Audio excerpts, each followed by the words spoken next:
pour ceux qui n'ont pas suivi, un peu de contexte pour ceux qui n'ont pas suivi les événements de ces derniers temps. Marine Le Pen, Michel Barnier, Premier ministre, Marine Le Pen, opposante à Michel Barnier, se rencontrent en ce moment même où le gouvernement est sous pression. Vous savez que il y a du bordel, ça veut voter le budget de l'Assemblée nationale, et personne n'est d'accord, sauf les macronistes et peut-être le Bloc central. Vous savez que le NFP et le groupe de Marine Le Pen sont totalement opposés au budget de Barnier. Donc, est-ce que ça va voter censure ou pas ? On sait pas. En tout cas, le rôle du RN dans tout ce bordel, c'est que, bon, évidemment, ils ont un rôle clé parce que ils peuvent censurer le gouvernement à tout moment parce que dans tous les cas, le NFP va voter la censure, même... J'ai envie de dire mais. Mais, j'ai lu un article aujourd'hui où il y a certains membres du PS qui ne vont pas voter la censure. Ça, j'aime pas cette idée, les mecs. J'aime pas l'idée que finalement le PS ne va pas voter la censure. Qu'est-ce que c'est que ce bordel ? Qu'est-ce que c'est que ce bordel ? Il y a des gauchistes qui ne vont pas voter la censure. Qu'est-ce que c'est que ça ? Qu'est-ce que c'est que ça ? Après le PS, c'est rien, c'est le PS. Bah les mecs, faudra faire les comptes. Honnêtement, faudra faire les comptes pour voir si le compte y est. Si le compte y est, hein. Pour la censure de Marine Le Pen. Putain, casse les couilles. Et à ce qui paraît, ouais, c'est la faute d'Hollande. Hollande, il est contre la censure du gouvernement, genre. Il a envie de faire une alliance avec le bloc central. Putain ! Je suis énervé, là ! Non ! Benjamin Duhamel. Putain, je vais augmenter le son. Vous regardez, tout le monde veut savoir, et tout de suite, l'info du jour. L'info du jour politique, avec un invité ce soir. Bonsoir Sébastien Chenu. Bonsoir. Merci d'être avec nous, porte-parole du Rassemblement National, député du Nord, alors que Marine Le Pen a été ce matin à Matignon pour parler du budget. Un Premier ministre qui, je cite, campe sur ses positions, dit Marine Le Pen, prête à voter la censure en l'état. Pourquoi faire vivre le suspense ? Alors, camper est un mot compliqué, monsieur. Madame Le Pen, pardon. Madame Le Pen, faut pas utiliser le mot camper, attention. C'est quoi ? C'est une sorte de supplice pour Michel Barnier. Pourquoi ne pas dire simplement les choses, Sébastien Chenu ? Bah oui, on va voter la censure et on va renverser le gouvernement. Non mais Marine Le Pen et le groupe Rassemblement National sont constants et finalement assez loyaux dans la vie politique. C'est-à-dire que Marine Le Pen l'avait dit dans son discours suite au discours de politique générale du Premier ministre, nous avons des lignes rouges, nous avons des priorités, il y a des choses sur lesquelles nous souhaitons voir le gouvernement avancer et d'autres sur lesquelles nous souhaitons pouvoir le stopper. Ça n'a pas changé, ça n'a pas varié. C'est-à-dire que entre l'arrivée au pouvoir de Michel Barnier, nos lignes rouges, c'est-à-dire ne pas toucher au pouvoir d'achat des Français. J'ai répété pour la énième fois quelles étaient les lignes rouges du RN, il n'y a pas de nouveauté. Ah ouais, là vraiment, Michel Barnier, il va droit vers la sortie, là. Hein. C'est un mauvais budget, Michel Barnier doit revoir sa copie en urgence. Donc là, c'est Éric Ciotti, président de l'Union des droites pour la République, qui a été aussi convoqué, je crois, par Michel Barnier. Il a reçu tous les présidents de groupe, hein, Michel Barnier. Mais moi, j'ai le souvenir des membres du Rassemblement National qu'on recevait au moment de la nomination de Michel Barnier, qui disaient ne pas vouloir être facteur d'instabilité, qui reconnaissaient que Michel Barnier était quelqu'un de respectable et qui n'avait pas voté la censure après la déclaration de politique générale de Michel Barnier. Donc il y a bien un changement de tonalité du côté du Rassemblement National. Alors, faut savoir un truc, les gars, je vous fais une petite parenthèse. Hein. En ce moment, les journaux, les éditorialistes et les médias sont contre la censure. Ils sont en mode Marine Le Pen ne le fait pas. Qu'est-ce qui va se passer en cas de censure? Est-ce qu'on va vers une crise financière, une crise sociale, etc. En ce moment, les médias, ils sont tous macronistes. Tous les médias sont macronistes. Personne ne veut parler de la censure. Vas-y, on va voir. Vas-y, on va voir, chiche. On va voir, bande de suceurs de bites. Vous mélangez un peu les choses, Benjamin. Non, je crois pas. Si, d'abord, que Michel Barnier soit quelqu'un de respectable, c'est pas le procès d'un homme. Donc, pas de problème. Et on l'a toujours dit, je crois, là aussi, on est constant. Nous, on attendait le budget. Nous l'avons toujours dit. Marine Le Pen l'a dit. Après la déclaration de politique générale, qui était bien abstraite, finalement, de Michel Barnier, il y a eu très peu de déclarations sur des mesures, etc. On a dit, il est sous surveillance. Et nous l'avons mis sous surveillance, lui et son gouvernement, et nous attendons le budget. Et puis le budget s'est construit. C'est construit d'ailleurs dans un contexte, il faut bien le dire, assez inédit, dans lequel la France apparaît aux yeux de tous comme étant ruinée par les gouvernements Attal, Borne, par Bruno Le Maire et par leurs prédécesseurs. Et Michel Barnier a construit un budget. Et Marine Le Pen lui a dit dès le début, dans ce budget, il y aura des lignes rouges. Si vous touchez au pouvoir d'achat des Français, suffisamment impacté, on va décortiquer face à vous. On va décortiquer tout cela, Sébastien Chenu, mais je repose ma question. Marine Le Pen voit Michel Barnier. Elle sort du rendez-vous en disant Michel Barnier, il campe sur ses positions. Vous comprenez, les lignes rouges qu'on vient d'évoquer, bah, visiblement, il ne compte pas spécialement les prendre en compte. Pourquoi continuer à dire en l'état, vous allez voter la censure ? Mais Michel Barnier, j'espère, va réagir après ce rendez-vous avec Marine Le Pen, parce que si l'idée c'était simplement d'enregistrer... Vous y croyez ça ? Si l'idée, je peux l'espérer. Moi, j'aimerais bien que Michel Barnier fasse un virage à 180 degrés ou à 360 degrés pour suite au rendez-vous avec Marine Le Pen. Mais il les connaît, les lignes rouges. Michel Barnier, il connaît les lignes rouges du Rassemblement national et visiblement, il n'a pas envie de les prendre en compte. Ah bah, s'il n'a pas envie de les prendre en compte, alors... il est en train de créer un contexte dans lequel il sera censuré. C'est exactement ce qu'il est en train de construire. Mais si l'idée, c'était de recevoir Marine Le Pen, pour que Marine Le Pen lui dise, voilà nos lignes rouges. D'ailleurs, elle lui a répété, nous, on est contre la hausse des taxes sur l'électricité, on est contre la hausse des baisses des remboursements, la hausse oui, c'est ça, des baisses des remboursements des médicaments. La hausse des baisses, mais on va te baiser, toi. Oh, tu sais pas parler, cousin. Médicaments, on est contre la désindexation des retraites. Marine Le Pen lui a expliqué tout ça. Il le savait probablement. Et donc, quand elle lui dit tout cela, Sébastien Chenu, qu'est-ce qu'il répond, le Premier ministre? Il dit j'entends, mais il ne donne aucune assurance. Oui, visiblement, vous savez, le Premier ministre qu'on nous a présenté comme étant un homme... Après, le Premier ministre, il est là pour conduire la feuille de route d'Emmanuel Macron, les mecs. Hein. Et comme j'en avais déjà parlé jeudi, Emmanuel Macron est têtu, gros. Emmanuel Macron, il est têtu, il campe sur ses positions. Lui, il va pas bouger d'un iota alors qu'il sait que c'est compliqué pour lui de gouverner. Il veut pas revoir sa copie, il veut pas faire des concessions. Lui, c'est tout droit, genre. Tout droit. Et si le gouvernement doit tomber, ben il tombera. Macron, c'est un... Il y a rien à retenir de ce président, les mecs. Hein. Il y a rien à retenir de ce président, vraiment. À l'écoute, son idée c'était de ne pas apparaître comme étant un nouveau Elisabeth Borne, etc., est en train de nous démontrer qu'il est un manœuvrier plutôt sectaire, c'est-à-dire qu'on l'a vu au moment du débat budgétaire, ces députés ne sont même pas venus, laissant le Rassemblement national face à l'extrême gauche pour empêcher la folie des taxes, et ça, puis aujourd'hui il reçoit Marine Le Pen comme si c'était un exercice. N'empêche, culotté les mecs, hein. Culotté. Je fais une parenthèse, excusez-moi de faire pause. Hein. Vous avez vu ce qu'il avait dit, Gabriel Attal ? Bon, le mec, il est sorti du placard, il a commencé à dire Marine Le Pen, ce serait irresponsable de censurer le gouvernement, il faudrait plutôt soutenir Monsieur Barnier. Mais espèce d'imbécile pour être poli. Il le dit lui-même, Sébastien Chenu, même si je l'apprécie pas, il le dit que la plupart des députés macronistes étaient absents lors du débat. Ils étaient tous absents lors du débat. Et ensuite, tu viens faire la leçon à Marine Le Pen de dire que non, faut pas censurer, c'est irresponsable, faut soutenir Michel Barnier. Mais t'étais où, toi, pour soutenir Michel Barnier? T'étais même pas là avec tes députés dans l'hémicycle. Il y avait plein de députés macronistes qui étaient absents, les mecs. C'est abusé. Genre, c'est abusé. Ta cam, elle est ultra fluide, c'est ultra agréable. Pardon, excusez-moi. De style un peu obligatoire pour enregistrer finalement. Des mauvais élèves, juste un exercice de style. C'était quoi? C'était une forme de jeu de dupe. Visiblement, Michel Barnier n'a pas envie de prendre au sérieux ce que nous lui proposons, parce que si nous lui proposons, si nous lui disons quelles sont nos lignes rouges, nous lui faisons aussi des propositions sur la contribution à l'Union européenne, sur l'AME. Nous lui faisons des propositions. Il se trouve que que dans les propositions que nous lui faisons, eh bien, nous rentrons non seulement dans le cadre budgétaire, mais nous sommes finalement des mieux-disants puisque nous faisons 1,6 milliard d'économies de plus. Sur ces propositions, Sébastien Chenu, là encore, pour que les choses soient très claires sur la façon dont ça peut se passer. 1,6 milliard, mais il faut 50 vous avez plusieurs éléments qui constituent des lignes rouges. Augmentation de la taxe sur l'électricité, budget de l'aide médicale d'État, la question de la proportionnelle. Pour être très clair... La proportionnelle, c'est pas dans le budget. C'est pas dans le budget, mais ça fait partie des éléments qui sont cités par Marine Le Pen.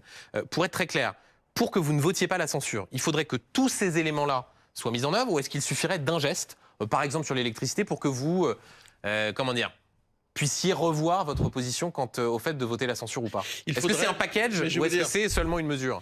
Il faudrait que Michel Barnier nous démontre qu'il rompt, à travers des mesures, qu'il rompt avec le macronisme, qu'il rompt avec la politique. Bah oui, mais c'est quand même son boulot. Mais quand on a un ministre de l'économie qui est macroniste, un ministre du budget qui est macroniste, c'est difficile de rompre avec le macronisme. C'est pas ce qu'ont voulu les Français. Oui. Je vous rappelle que les Français ont voté 3 fois, une fois aux européennes pour Bardella, 2 fois aux législatives pour les candidats du RN, pour avoir une autre politique dans ce pays. Donc si Michel Barnier, en fait, ne comprend pas que ce que nous lui demandons, c'est de rompre avec le macronisme, alors évidemment, il est en train de créer le contexte qui l'amènerait à une possible censure par les députés du Rassemblement national. D'ailleurs, j'ai une parenthèse parce qu'il a parlé des sympathisants RN, les mecs. Alors, faut savoir quelque chose, c'est que la plupart des sympathisants RN, je pense qu'ils ont fait un sondage interne au groupe, peu importe, mais la plupart des sympathisants veulent tous la censure, les mecs. Hein. Donc, les gens qui disent que le RN, c'est la béquille du macronisme, etc., je peux entendre l'argument, parce que eux ils parlent de stabilité dans le gouvernement, stabilité politique, parce qu'on n'aime pas le bordel, etc. Bon, vas-y, si vous voulez, il n'y a pas de problème, moi je suis pas d'accord, mais ok, je comprends l'argument. Mais les sympathisants, eux, ils en ont rien à foutre hein, du bordel. Hein. Eux, ils veulent juste rompre avec le macroniste. Ils mettent la pression sur Marine Le Pen pour dire on a voté pour vous, on veut la censure, on veut dégager Macron. Et ben maintenant, faut voter la censure, faut aller jusqu'au bout. Hein. Sinon, le RN va devoir rendre des comptes à ses électeurs et puis force à eux. Hein. Force à eux, force à eux. Le RN l'a été en tout cas, mais c'est un fait d'Oflal, les actes ne mentent jamais. Je suis d'accord avec vous les gars, mais là, il y a une vraie échéance qui va arriver au mois de décembre, c'est le vote du budget. Là, le RN ne pourrait plus se cacher. Vous voyez ce que je veux dire? Ils peuvent plus se cacher derrière des excuses ou des je sais pas quoi et envoyer la patate chaude à l'extrême gauche. Là, ils doivent voter le budget. Ils doivent le voter. Donc là, ils peuvent plus se cacher. C'est la censure ou rien, ma gueule. Parfois des périphrases quand on vous écoute sur la censure. Donc pour que les choses soient... le contexte d'une censure. Pour que les choses soient claires, si le vote avait lieu, allez, il est 18h57 dans 1 heure à l'Assemblée nationale, vous voteriez la censure. Aujourd'hui, il y a peu de chances qu'on se retienne de voter la censure. Oui. Donc vous voteriez la censure. Michel Barnier n'a pas terminé ses consultations, en tous les cas ne s'est pas exprimé après ses consultations. Il y a ce qu'on appelle une commission mixte paritaire, une CMP sur le budget du PLFSS, c'est-à-dire de loi de la sécurité sociale, mercredi, et on verra, peut-être qu'il va y avoir de très bonnes surprises, peut-être que sur la désindexation des retraites, peut-être sur le remboursement des médicaments, peut-être qu'ils vont totalement changer le cours des choses. Mais donc vous attendez plus qu'un geste sur par exemple la... Mais moi je suis Michel Barnier, je me barre. Hein. Moi franchement les mecs, la pression qu'il doit avoir le vieux monsieur là, moi je me barre frère.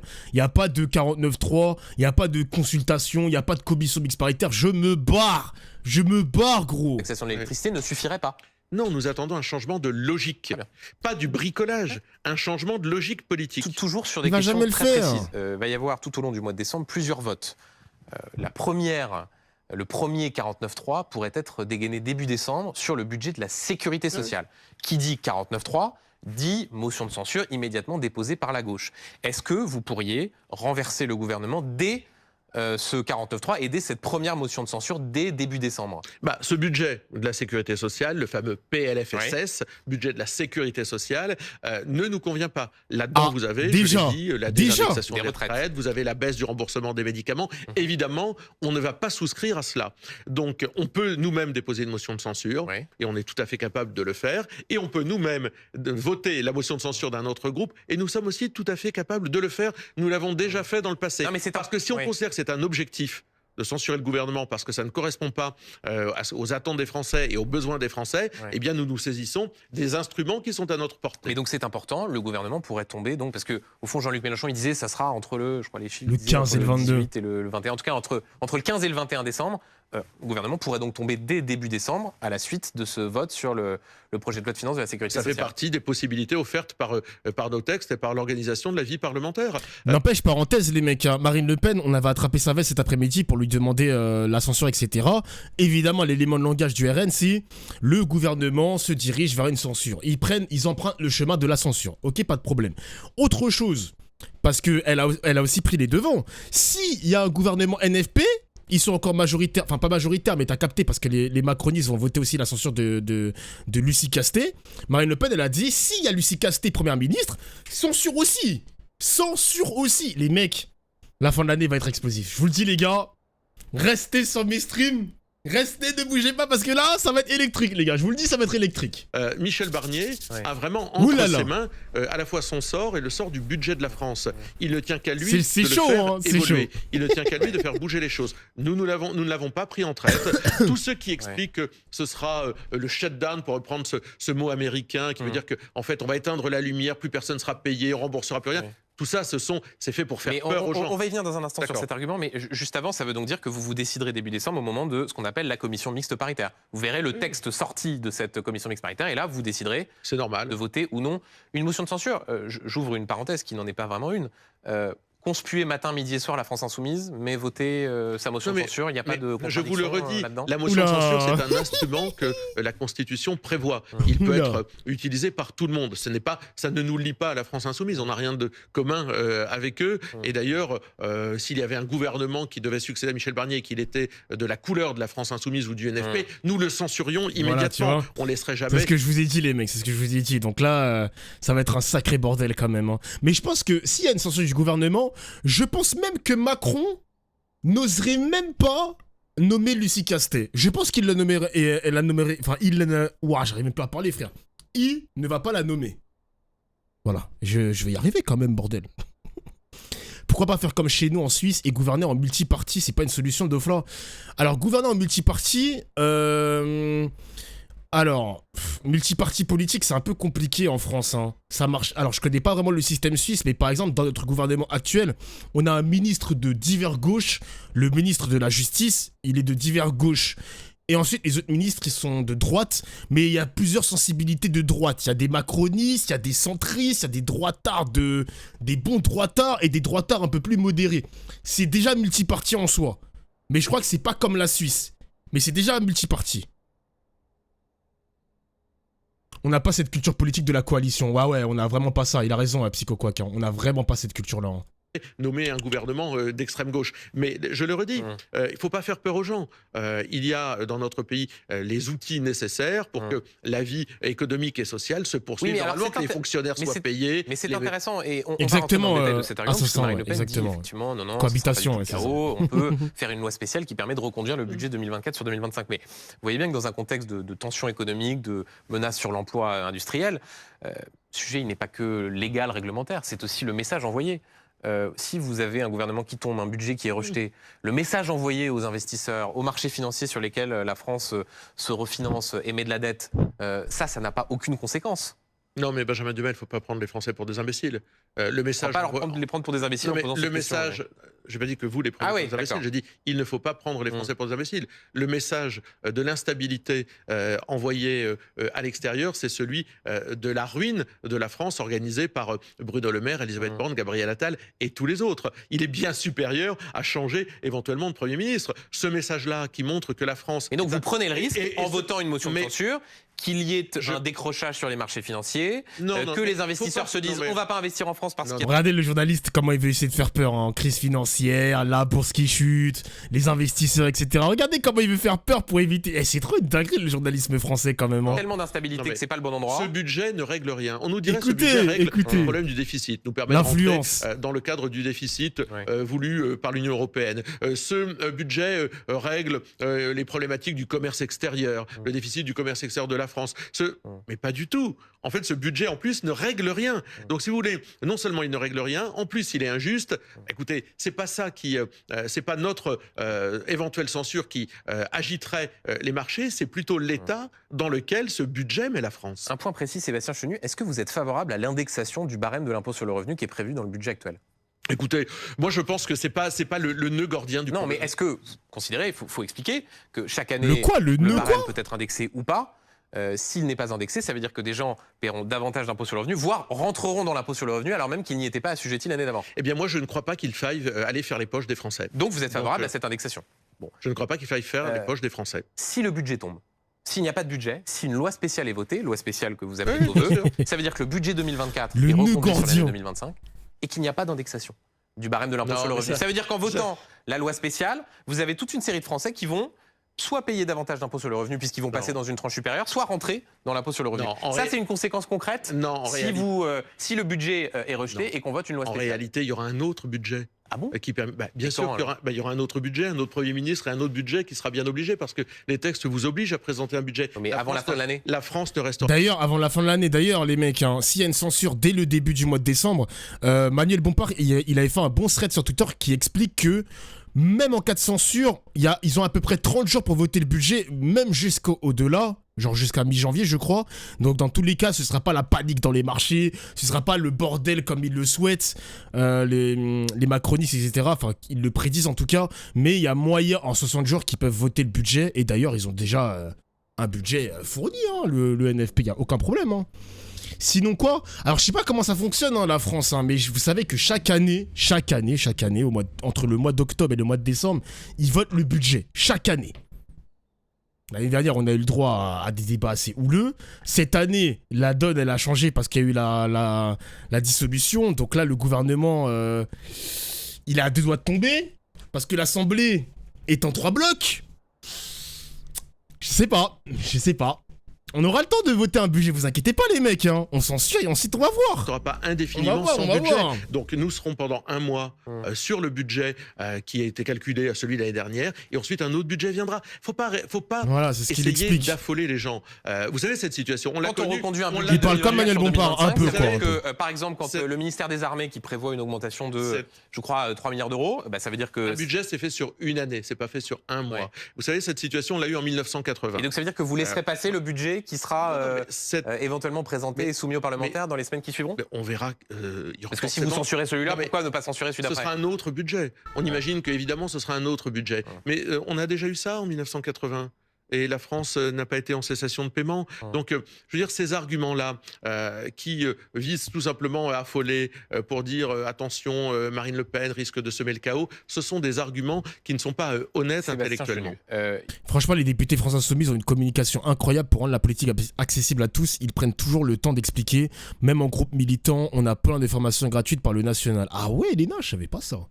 Je savais pas. Mais en tout cas, moi, la seule chose que j'ai pas trop appréciée sur les débats avec la France Insoumise, même si je les kiffe, hein, c'est que pendant les amendements qui ont été votés, ils disaient sur Twitter « Adopté, on a voté pour, ça va passer dans le budget, etc. » Alors qu'à la toute fin, bah, le budget NFP n'est pas passé. Donc ils ont fait tout ça de débat pour rien, tout ça de graphiques, Twitter, etc. pour rien, genre. Pour l'instant, ça n'a pas été définitivement adopté, vu que le budget n'a pas été adopté en soi. Il y a l'après, un saut dans l'inconnu politique. Vous avez égrené hier les scénarios possibles, le gouvernement technique, renomination de Michel Barnier. Quel scénario a votre préférence si le gouvernement de Michel Barnier tombait? Mais c'est pas ma préférence, c'est au président. Non, mais c'est le président de la République. Mais vous pourriez dire renommer Michel Barnier, ce serait une forme de déni de ce qui est arrivé à l'Assemblée. C'est changer de cap politique. Et donc changer de cap politique, ça veut dire nommer qui? Mais c'est au président de la République de trouver. Vous avez peut-être une idée, non? Attendez, nous, on était partants pour mener une autre politique. Oui, et vous avez perdu, et vous avez perdu les élections. Et vous avez perdu les élections. Donc le président de la République a fait élire, avec ses amis, avec M. Attal en tête, on fait élire des gens de la France Insoumise. Ils ont créé ces 3 blocs. À eux de gérer le pays. Et si le président de la République ne sait pas gérer le pays, il en tirera toutes les conséquences. C'est-à-dire. Au revoir. Et donc ça veut dire que le scénario que vous privilégiez, c'est le départ. La démission. Au revoir. Dégage. Au revoir. Départ du président. Bah, si la situation est bloquée, il y a plusieurs scénarios possibles. Vous avez dit, vous avez parlé de la nomination, la renomination de Michel Barnier. Il peut y avoir un autre Premier ministre, il peut y avoir un gouvernement dit technique. Le président peut déclencher un référendum sur une question qui est chère aux Français, par exemple. Il faut un Premier ministre, même s'il y a un référendum, il faut un Premier ministre. Non, mais s'il cherche à se relégitimer et à débloquer les choses. Donc vous voyez, il y a tout un éventail de possibilités. Alors, si toutefois... la situation se bloque et le pays se bloque un moment, le départ du président, eh bien, ça s'imposera à lui. Ça veut dire qu'il n'aura pas trouvé d'autres solutions pour faire tourner la Maison France. Question très précise. Il décide de nommer Bernard Cazeneuve. Est-ce que Bernard Cazeneuve fait l'objet d'une censure du Rassemblement national? Oui, nous l'avions déjà dit. Okay. Nous ne changeons pas de cap. Bernard Cazeneuve, c'est le NFP. Bernard Cazeneuve, c'est le PS et ses alliances. NFP, oui, enfin, c'est vrai qu'on ne sait plus très bien où habitent les uns et les autres, mais c'est un gouvernement de gauche, nous l'avions dit. Vous savez, nous, on ne change pas de cap. On continue. Bernard Cazeneuve, Anne Hidalgo, le PS qu'on déteste les mecs. Donc, on n'a dit pas de Premier ministre issu de la gauche et pas de Premier ministre qui ne rompt pas avec la politique d'Emmanuel Macron. François Bayrou nommé à Matignon. Ah mais je vais pas tous les faire. Non, mais vous dites Bernard Cazeneuve, on censure. Est-ce que François Bayrou vous censurez? On va pas tous les faire quand même. Je ne sais pas quelle est la ligne de conduite ou la ligne sur laquelle un éventuel François Bayrou, je l'ai entendu chez vous hier, visiblement il serait disposé et disponible à prendre la relève. Et il a pris la défense du Rassemblement national et de Marine Le Pen dans le cadre du procès. C'est autre chose. C'est autre chose. Ça peut aider. Non, mais c'est autre chose, parce que François Bayrou, pour le coup, n'a pas un double langage. Mais quelle est la ligne? Sur quoi François Bayrou constituerait-il une ligne politique et avec quelle majorité? Donc c'est ça qui est intéressant. C'est pas une question d'homme, c'était une question d'homme, on n'a pas favorisé Michel Barnier. Et donc Sébastien Chenu, mis à part la démission du président, je ne vois toujours pas quelle solution institutionnelle pourrait faire avancer le pays jusqu'à une éventuelle nouvelle... Après, le journaliste, il est bien mignon, mais ça, c'est pas le problème de Sébastien Chenu. Hein. Bon, je suis pas là pour défendre mes opposants politiques, mais ça, c'est le problème d'Emmanuel Macron. Encore une fois, les gars, et c'est là où je vous ai dit tout à l'heure que les journalistes sont là pour sauver le soldat Macron, il faut arrêter de déresponsabiliser Macron. C'est lui le président. C'est à lui qu'il faut poser la question. C'est pas le problème de Sébastien Chenu ou de Mathilde Panot ou des présidents de groupes politiques.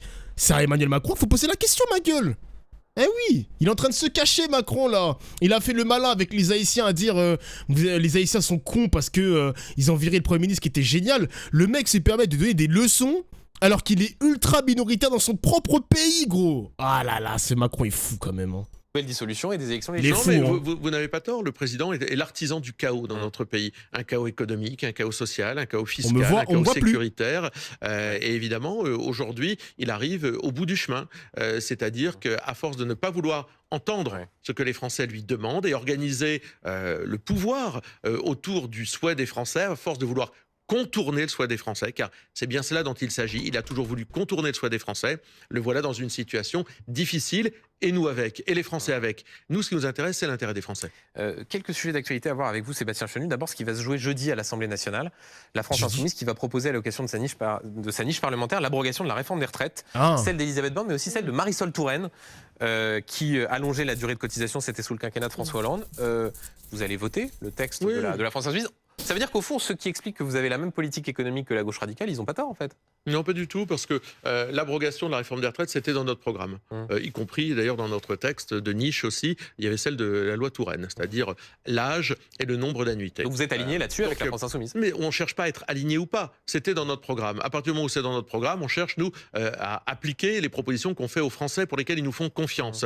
La France Insoumise a refusé de voter l'abrogation de la réforme des retraites que nous avons, nous, présentée. Et c'est raisonnable en 24 heures comme ça d'abroger cette réforme au fond, est-ce que c'est là encore... Oh là là là là, il nous fait chier le journaliste. Hein. Eh mon gars, on veut plus du macroniste, t'entends ou quoi? Il est con quoi lui? Je dupe ou est-ce que c'est un vote qui a vocation à faire en sorte que cette réforme véritablement soit abrogée? Est-ce que c'est raisonnable une telle réforme? Une réforme qui coûte, une réforme qui coûte, j'allais dire, en argent sonnant et trébuchant. Cette réforme, elle coûte de l'argent et c'est une réforme qui coûte aussi en effort aux Français. Est-ce que c'est raisonnable d'obliger les Français à aller travailler 2 ans de plus? Non, vous le savez bien. Donc il n'y a plus l'idée de faire un... Parce que Jordan Bardella, pendant la campagne législative, il avait dit qu'il faut d'abord faire un audit pour voir si on a la capacité de faire cette réforme. Elle a bafoué la démocratie parlementaire. Il n'y a jamais eu de débat et de vote à l'Assemblée nationale. Elle a bafoué la démocratie sociale. C'est-à-dire que dans notre pays, les organisations syndicales, etc., ils sont hostiles. Elle a bafoué la démocratie tout court, puisque les gens, les électeurs, ont voté majoritairement pour des candidats qui sont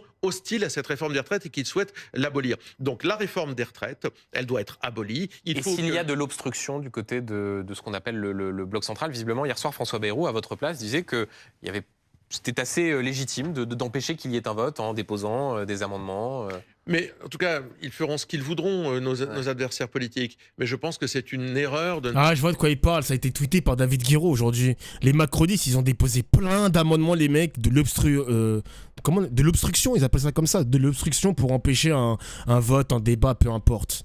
Ils ont fait la même stratégie que la LFI l'année dernière. Pas entendre 1000 amendements, des Français. 1000. Il y a une majorité immense dans ce pays pour qu'on revienne et pour qu'on abroge sur cette réforme des retraites. Un tout dernier mot avec vous, Sébastien Chenu. Nos confrères du Journal du Dimanche se sont fait l'écho d'un recadrage vous concernant. Je l'attendais. Parce que je vous connais. Je suis très prévisible. Signé Jordan Bardella, président du RN, qui serait, je vais citer les mots du JDD, qui serait là de vos médisances distillées dans la presse. Ouvrez les guillemets, cela fait 2 fois que je te préviens. À la 3e, tu prends la porte et tu dégages. Et donc c'est sympa l'ambiance. Attends, mais sympa l'ambiance, hein. Lors d'une réunion hebdomadaire du groupe RN, mardi, Jordan Bardella a tenu à reprendre Sébastien Chenu. Ah ouais! Cela fait 2 fois que je te préviens, à la 3e, tu prends la porte et tu dégages. Sympa la face. Sympa la face. Rassemblement national dans les réunions. Écoutez, dans la vie politique, un peu comme d'ailleurs dans les rédactions, on s'engueule. On parle pas comme ça dans les rédactions. Ah bon? À BFM, c'est vrai que je préfère ça fait 2 fois que je te préviens, à la 3e, tu prends la porte et tu dégages. Vous imaginez bien que je ne vais pas passer par BFM pour échanger avec Jordan Bardella. Pourquoi il vous dit ça? Mais quand on a un différend, on l'exprime. Quand on n'est pas d'accord, on s'engueule. Ça fait partie des situations de la vie. Et quand on s'est dit les choses, en général, ça va mieux après. Mais pourquoi il vous dit ça? Voilà. Mais ça vous regarde pas. Vous aimeriez bien savoir, Benjamin. Non, mais je sais pas. Ça dit quand même quelque chose de soit d'une... Il a pas nié, les mecs. Exactement. Il a pas démenti, il a pas nié. Il a pris son coup de pression qui lui a fait perdre quelques cheveux, mais... Ouais, Bardella, il a des couilles maintenant. C'est nouveau, ça. Qu'est-ce qui lui arrive à Bardella, là? What the fuck? Une forme de rivalité entre vous, soit d'une forme de tension qui existe dans l'état-major du Rassemblement national. Benjamin Duhamel, rassurez-vous, vous seriez au courant s'il y avait quelque chose de dramatique. Rien de dramatique. On continue à bosser. Il y a suffisamment de boulot pour défendre les Français, pour s'arrêter à cela. Mais encore une fois, oui, dans la vie politique, on a le droit de se disputer. Vous distillez des médisances Moins que vous, je pense. Moins que vous. Ah, moi, je distille des médisances. Moi, je crois pas. La preuve. Les responsables politiques qui peuvent ça le avoir fait rire, ce type de propos. Non, mais est-ce que derrière ce qui se joue, c'est au fond que vous êtes plus proche de Marine Le Pen que de Jordan Bardella? Bon, historiquement, moi, je me suis engagé pour Marine Le Pen, mais c'est pas pour ça. Moi, je n'ai pas envie ni d'être Premier ministre, ni d'être président du Rassemblement national. Jordan est tout à fait là et fait pour assumer ces fonctions-là. Il le fait avec talent et je pense qu'il faut, du coup, l'aider et être derrière lui pour ça. Aucun souci.